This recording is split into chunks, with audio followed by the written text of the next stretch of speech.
Here's a real simple style point. Use precise vocabulary. Say what you mean.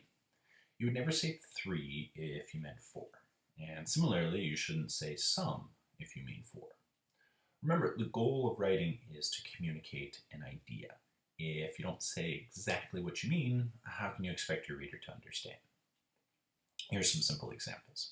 Let's say that you want to say 4, aqua, and Monday afternoon. Those would be precise.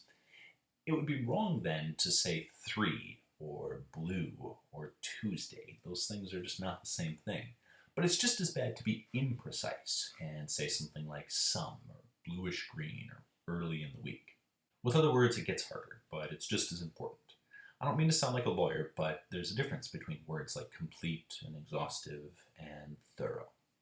That said, don't always look for a synonym for a simple word. For example, let's talk about the word give. There are many synonyms for give.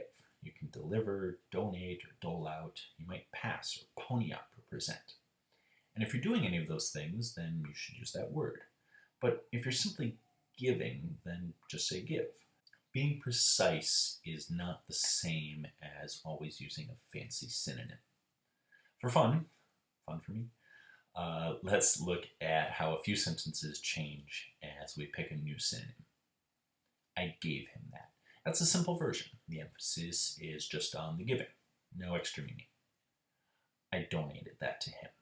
Big difference, right? Donate means you gave it for free. I presented that to him. This makes me think that that was an award or proposal, and so on.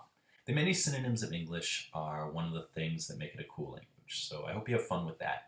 But more important is be precise. Choose the word that matches your meaning exactly.